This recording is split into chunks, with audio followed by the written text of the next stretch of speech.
Hi అండి, నమస్తే. Welcome to Nivedita Rishi world. మన ఛానల్ని సబ్స్క్రైబ్ చేసుకున్న వాళ్ళు ఎవరైనా ఉన్నట్లయితే సబ్స్క్రైబ్ చేసేసుకోండి. అలాగే పక్కనే ఉన్న గంటను కూడా గట్టిగా కొట్టేయండి. ఈరోజు ఈ వీడియోలో సామలతోటి దోశలు ఎలా వేయాలో చూపిస్తున్నానండి. హెల్త్కి కూడా చాలా మంచిది కదా సామలు. బరువు తగ్గాలనుకునే వాళ్ళకి, ఇలా షుగర్ పేషెంట్లకి, ఎవరికైనా సామలు హెల్త్కి చాలా మంచిది.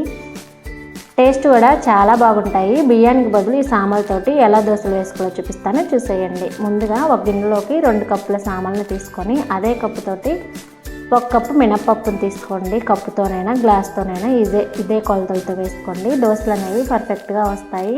ఇప్పుడు వీటిని 1కి 2 సార్లు బాగా కడిగేసుకోవాలి. ఇలా నీట్గా కడిగేసుకున్న తర్వాత వాటర్ అన్ని వంపేసి మళ్ళీ వీటిల్లోకి వాటర్ వేసి 7-8 గంటలు నానబెట్టుకోవాలి.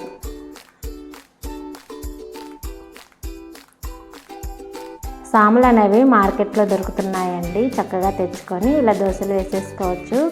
8 గంటల తర్వాత చూపిస్తున్నాను. చక్కగా నానిపోయి ఉన్నాయి. ఇప్పుడు వీటిని నీట్గా కడిగేసుకున్నాము. పొట్టు మినపప్పు కదా, దీన్ని నీట్గా క్లీన్ చేసుకున్నాము. ఇలా మినప్పప్పుని అలాగే సామల్ని కూడా ఒకసారి నీట్గా కడిగేసుకుంటే ఏదైనా డస్ట్ ఉన్నా పోతుంది. ముందు మినప్పప్పుని మిక్సీ పట్టుకొని ఆ తర్వాత సామల్ని కూడా సపరేట్గా మిక్సీ పట్టేసుకొని 2 ఒక దాంట్లో వేసుకొని బాగా కలిపేసుకోవాలి. బాగా కలుపుకున్న తర్వాత మూత పెట్టేసి కనీసం 7-8 గంటలైన పిండిని బయట పెట్టండి, ఫ్రిడ్జ్లో కాకుండా. లేకుంటే ఓవర్ నైట్ వదిలేసినా సరిపోతుంది. నేను నైట్ పడుకునే ముందు మిక్సీ పట్టి నెక్స్ట్ డే మార్నింగ్ చూపిస్తున్నాను. నెక్స్ట్ డే మార్నింగ్కి పిండి చూడండి చక్కగా ఉబ్బింది, ఎయిర్ బబుల్స్ వచ్చి.